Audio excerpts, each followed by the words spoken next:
በብራዚል የሚገኙ አንዲት ገለልተኛ ወታደራዊ ተንታኝ ምዕራባውያን ስለ ኢራን የሚሳኤል ክምችት የሰጡት የስለላ ግምት በመቃወም እንደሳቸው ግምትም ከሆነ እስላማዊቷ ሪፐብሊክ ከ17000 በላይ ባሊስቲክና ክሩዝ ሚሳኤሎች አሏትም ብለዋል። ፓትሪሺያ ማሪንስ በኤክስ ገጻቸው ላይ ባሰፈሩት ጽሑፍ ባለፈው ዓመት ለ12 ቀናት በተካሄደው ጦርነት ወቅት የኢራን ጠቅላላ የሚሳኤል ክምችት 20000 ገደማ እንደሚሆን ገምተው እንደነበርም ገልጿል። ይህም ከ7000 እስከ 8000 የሚደርሱ ባሊስቲክ ሚሳኤሎችንና ከ12000 እስከ 13000 የሚሆኑ ክሩዝ ሚሳኤሎችን ማለትም ጥቅም ላይ የዋሉትንና በመጠባበቂያነት የተያዙትን ጨምሮም ያካትታል። ታዲያ በዛሬው ፕሮግራማችን የኢራን የሚሳኤል ክምችት እንዳስሳለን። በተለይም አዲስ የወጣ ጥናት እንደሚያሳየው ከሆነም ኢራን ከ17000 በላይ የሚሳኤል ክምችት እንዳላትም ይፋ ተደርጓል። በተጨማሪም ኢራን የኒውክሌር መሳሪያ ለማምረት ምን ያህል ጊዜ ይፈጅባታል የሚለውን የባለሙያዎች ጥናት መሰረት አድርገን እነግራችኋለን። በቅድሚያ ግን ለቤቱ አዲስ ከሆናችሁ ቻናሉን ሰብስክራይብ በማድረግ ተወዳጁን። ብትወዱት ላይክ፣ ለሌሎች ቢደርስ ካላችሁ ሼር በማድረግ ለወዳጅ ዘመዶቻችሁ ማጋሩት። ሐሳብ አስተያየትም ካላችሁ የአስተያየት መስጫው የእናንተን አስተያየት ለመቀበል ክፍት ነው። አብራችሁን ቆዩም።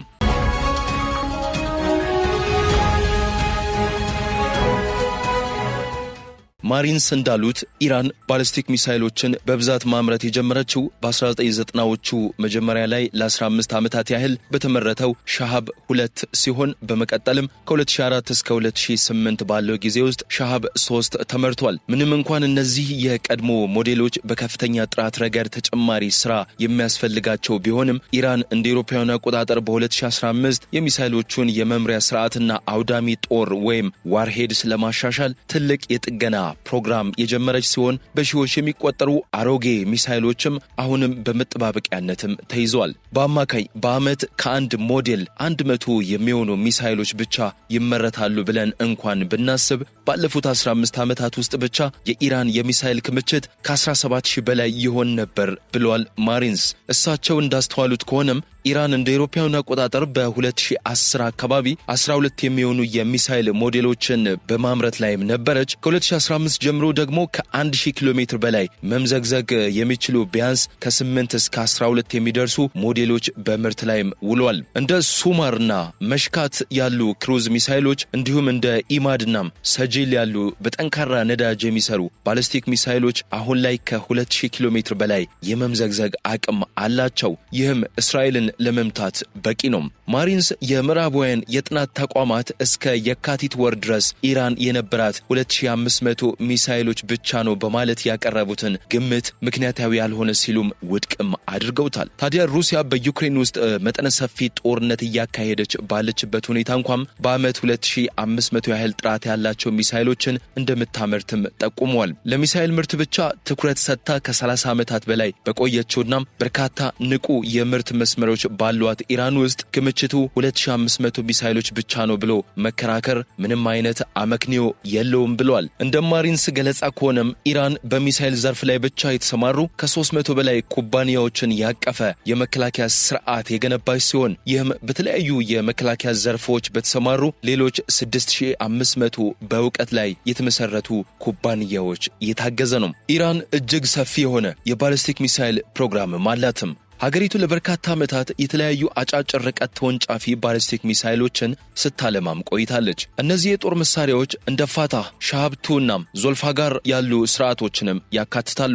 የእነዚህ ሚሳኤሎች የመምዘግዘግ አቅም እስከ 800 ኪሎ ሜትር ድረስ ነው። ኢራን በእስራኤል ላይ በቀጥታ ለመጠቀም አይበቃትም። ምክንያቱም በሁለቱ ሀገራት መካከል ያለው አጭር ርቀት 900 ኪሎ ሜትር ገደማ በመሆኑ ነው። ይሁን እንጂ በኢራን የሚደገፉ ታጣቂዎች እነዚህን መሳሪያዎች እንደ ሊባኖስና ሶሪያ ባሉ ጎረቤት ሀገራት ውስጥ ያሰማሩ ሲሆን ከዚያ በመነሳትም በእስራኤል ላይ ጥቃት ለመሰንዘር ተጠቅመውባቸዋል። ኢራን በተጨማሪም እንደ ሻሃብ 3፣ ሰጂል እንዲሁም ኮራምሻህር ያሉ መካከለኛ ርቀት ተወንጫፊ ባሊስቲክ ሚሳኤሎችን አልምታለች። እነዚህ ሚሳኤሎች እስከ 2000 ኪሎ ሜትር የመምዘግዘግ አቅም ያላቸው ሲሆን ይህም በቀጥታ ከኢራን ተነስተው እስራኤል መድረስ ይችላሉ ማለት ነው። የሚሳኤልን ጉዞ ከአጭር ርቀት ወደ መካከለኛም ከዚያም ወደ ረጅም ርቀት ማሳደግ ትልልቅ ሮኬቶችን የሚጠይቅ ሲሆን ይህም ከጊዜ ወደ ጊዜ እየከበዱ የሚመጡ በርካታ ቴክኒካዊ ፈተናዎችንም ያስከትላል። ግዙፍ ሮኬቶች የሚፈጥሩት ከፍተኛ ንዝረት የሚሳኤሉ መዋቅርና ሁሉም ክፍሎቹ ሊቋቋሙት የሚገባ ነው። ይህም የረቀቀ የማምረቻና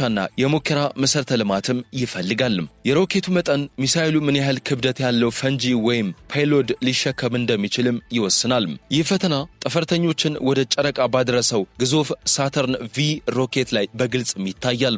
ከሮኬቱ ጠቅላላ የመነሻ ክብደት ውስጥ ወደ ጨረቃ ገጽ የደረሰው ከ2 በመቶ በታች ብቻ ሲሆን ቀሪው ክብደት በሙሉ ማለት ይቻላል በነዳጅ የተያዘም ነበረም። አህጉር አቋራጭ ባሊስቲክ ሚሳይሎች ወይም አይሲቢኤም የሚሸከሙት የፈንጂ ክብደት አነስተኛ በመሆኑ ወታደራዊ ኃይሎች ከተለመዱት ኬሚካዊ ፈንጂዎች ይልቅ በኒውክሌር ዋርሄድስ እንዲታጠቁ የሚያደርጉት ለዚህ ነው። በክብደት ሲመዘኑ የኒውክሌር ዋርሄድስ እጅግ የላቀ አውዳሚ ኃይል አላቸው። አንድን ህንፃ ብቻ ለማፈንዳት ሲባል ብቻ አንድን አይሲቢኤም ወይም አህጉር አቋራጭ ባሊስቲክ ሚሳይል በሺዎች የሚቆጠሩ ማይሎች ርቀት መላክ አዋጭ አይደለም። የሚሳይሉ የጉዞ ርቀት እየጨመረ በሄደ ቁጥር ሚሳይሉን መቆጣጠርና ኢላማን በትክክል የመምታት አቅም ከባድ እየሆነም ይመጣል። በጋይሮስኮፕ ላይ የተመሰረቱ የሚሳይል አሰሳ ስርዓቶች ከጊዜ ጋር እየጨመሩ የሚሄዱ ጥቃቅን ስህተቶች ያሉባቸው ሲሆን በጂፒኤስ የሚመሩ ሚሳይሎች ደግሞ በኤሌክትሮኒክስ መስተጓጎል ወይም ጃሚንግ ሊጠለፉም ይችላሉ። ኢራን ባለ 2 ደረጃ ሮኬቶችን በመጠቀም ሳተላይቶችን ወደ ጠፈር በተሳካ ሁኔታ ማምጠቅ የቻለች በመሆኑ በእነዚያ ስኬቶች ላይ በመመስረት የሚሳይሎቿን ርቀት ማሳደግ መቻሏ ብዙም አያስደንቅም። የሚሳይልን ርቀት ለማራዘም ቀላሉ መንገድ የሚሸከመውን የፈንጂ ክብደት መቀነስ ነው። ኢራን ይህንን በኮራም ሻህር ሚሳይል ላይ ተግባራዊ ማድረጓም ተዘግቧል። ይህም አነስተኛ ዋርሄድ በመጠቀም ርቀቱን 3000 ኪሎ ሜትር ከፍ እንዲል አድርጎታል። አንዳንድ ታዛቢዎች እንደሚጠቅሙት ከሆነም ኢራን በዲያጎ ጋርሺያ ላይ የተኮሰቻቸው ሚሳይሎች ምናልባትም ይበልጥ የተሻሻሉ የኮራም ሻህር ዝርያዎች ሊሆኑም ይችላሉ። ኢራን እስካሁን የኒውክሌር መሳሪያ የላትም። ነገር ግን በሚስጥራዊ የኒውክሌር መሳሪያ ምርምር ላይ የተሰማራችበት ረጅም ታሪክም አላት።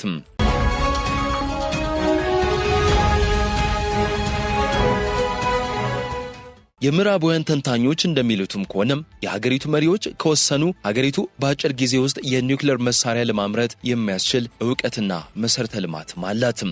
አሜሪካ፣ እስራኤልና ሌሎች የመካከለኛው ምስራቅ አጋሮች ኢራን በቀጠናው ላላቸው ጥቅም ዋነኛ ስጋት አድርገው የሚመለከቷት ሲሆን የኒውክሌር መሳሪያ ባለቤት መሆኗ ደግሞ የጨዋታውን ሕግ የሚቀይር ክስተት እንደሆነና ይህም በማንኛውም ሁኔታ አስፈላጊ ሆኖ ከተገኘም በኃይል መከላከል ያለበት ጉዳይ እንደሆነም ያምናሉ።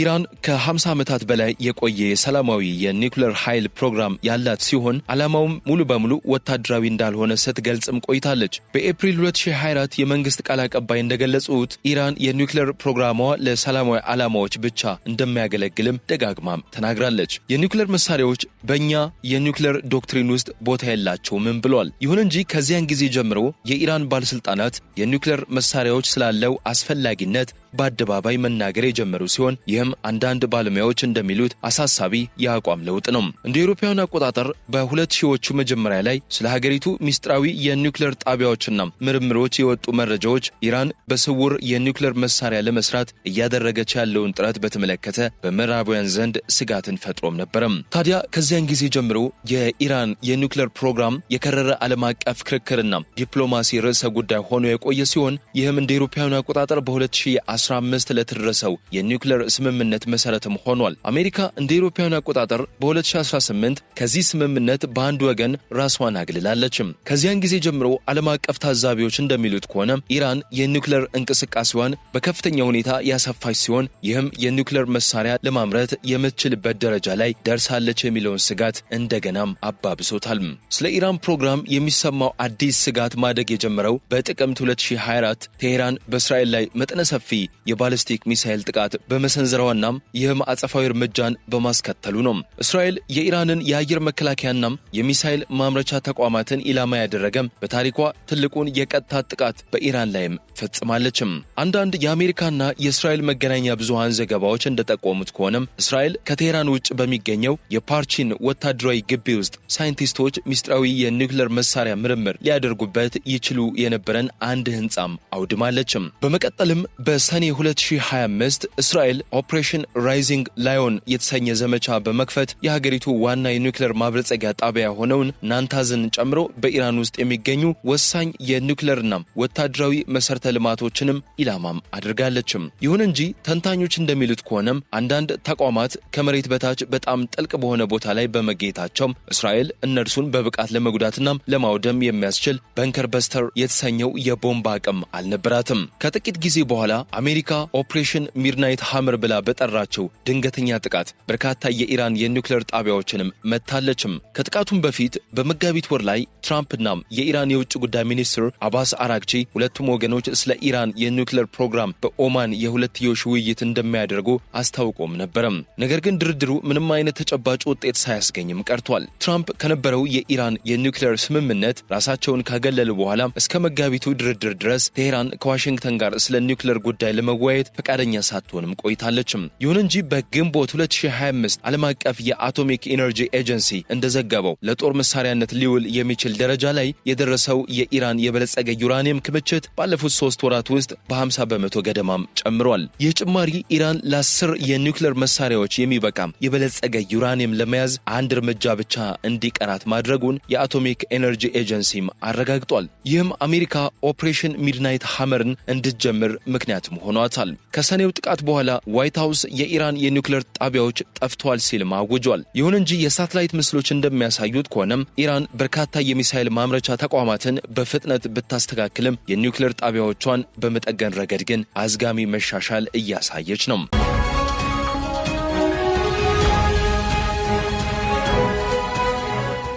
ታዲያ ተቋርጠው የነበሩት የአሜሪካና የኢራን ድርድሮች በኢራን ውስጥ በተከሰተው ከፍተኛ አለመረጋጋት ምክንያት በ2026 መጀመሪያ ላይ ዳግም አንሰራርቷል። እንደ አውሮፓውያኑ አቆጣጠር በታህሳስ 2025 ሀገር አቀፍ ጸረ መንግስት ተቃውሞዎች የተቀሰቀሱ ሲሆን ገዢው ስርዓትም ለተቃውሞ በኃይልና በጭካኔ ምላሽ በመስጠቱ አሜሪካ ዳግም ወታደራዊ እርምጃ እንድታስብ አድርጓታል። ትራምፕ የአሜሪካን ጦር ወደ ቀጠናው በማሰማራት ኢራን የኒውክሌር ፕሮግራሟን ካልገደበችና ተቃዋሚዎችን መግደሏን ካላቆመች ካሚኔ ስለሚሰነዘርባቸው ጥቃት በጣም ሊጨነቁ እንደሚገባም አስጠንቅቀዋል። ካሚኔ በበኩላቸው ማንኛውም የአሜሪካ ጥቃት ቀጠናዊ ጦርነት እንደሚቀሰቀስ ገልጸው እንደነበር አይዘነጋም። ታዲያ በየካቲት 2026 በኦማን የተካሄደው ድርድር ትኩረቱን ያደረገው ኢራን የዩራኒየም ማብለጸጊያዋን የባሊስቲክ ሚሳይል አጠቃቀሟንና ለቀጠናዊ ተላላኪዎቿ ወይም ፕሮክሲስ የምታደርገው ትጥቅ የማስታጠቅ እንቅስቃሴ እንድትገድብ ቃል እንድትገባ በማድረግ ላይ ነበረም። የአሜሪካ የውጭ ጉዳይ ሚኒስትር ማርኮ ሩቢዮ ቀደም ሲል እንደተናገሩት ድርድሩ ስኬታማ እንዲሆን ከኢራን የኒውክሌር ምኞት ባለፈም የራሷን ሕዝብ አያያዝ የሚሉ ርዕሰ ጉዳዮችን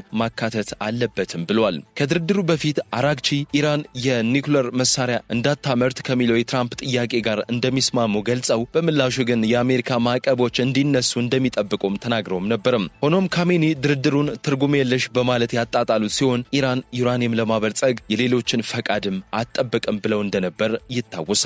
በየካቲት ወር መጨረሻ ላይ አራግቺ በኒውክሌር ጉዳዩ ላይ ጥሩ መሻሻል መታየቱን ቢገልጹም ምንም አይነት ስምምነት ላይ ግን አልተደረሰም። ድርድሩ ውጤት አልባ መሆኑን ተከትሎ ናታንዝ ዳግም የጥቃት ኢላማ ሆኗል። የካቲት 28 ቀን የአሜሪካና የእስራኤል የጋራ ጥቃት እንደተጀመረ ትራምፕ ባወጡት መግለጫ ኢራን የደቀነችው አደጋ የተቃረበ ነው ብለው እንደነበር ይታወሳል። በመቀጠልም ዓለም አቀፍ የአቶሚክ ኢነርጂ ኤጀንሲ በናታንዝ መግቢያ ህንፃዎች ላይ በቅርቡ የተወሰነ ጉዳት መድረሱንም አረጋግጦ ነበርም። ይህ በእንዲህ እንዳለ የጦርነት ጥናት ተቋም ኢንስቲትዩት ፎር ዘ ስተዲ ኦፍ ዋር እንደዘገበው ከሆነም በግጭቱ ወቅት ጥቅም ላይ ከዋሉት የኢራን ሚሳኤል ማስወንጨፊያዎች መካከል ግማሽ ያህሉም ወድመዋል።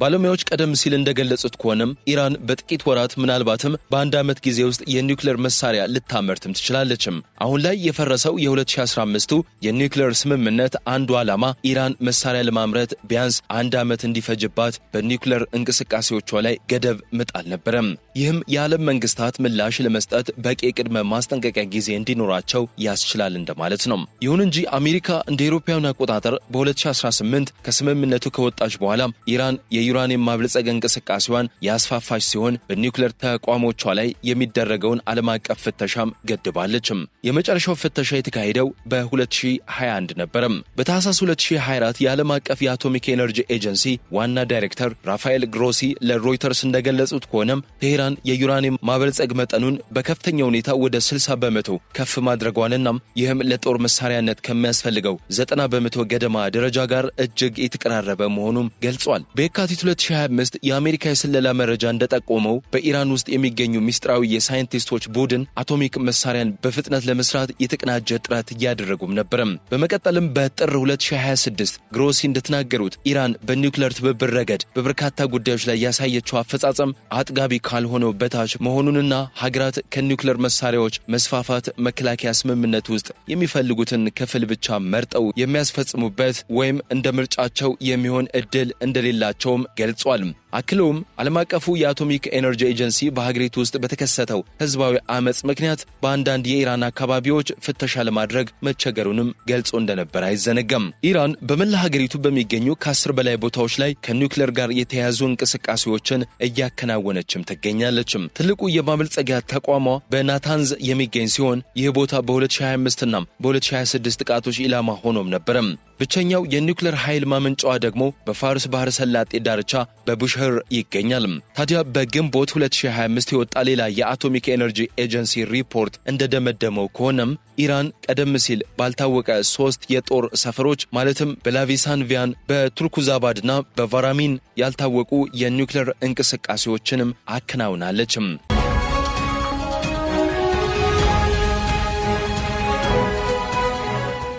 ውድ ኢትዮ ግሎባል ቤተሰቦች ለዛሬ በዚሁ አበቃን። ስለተከታተላችሁን እጅግ አድርገን ከልብ እናመሰግናለን። ሰላም ቸር ቆዩልን።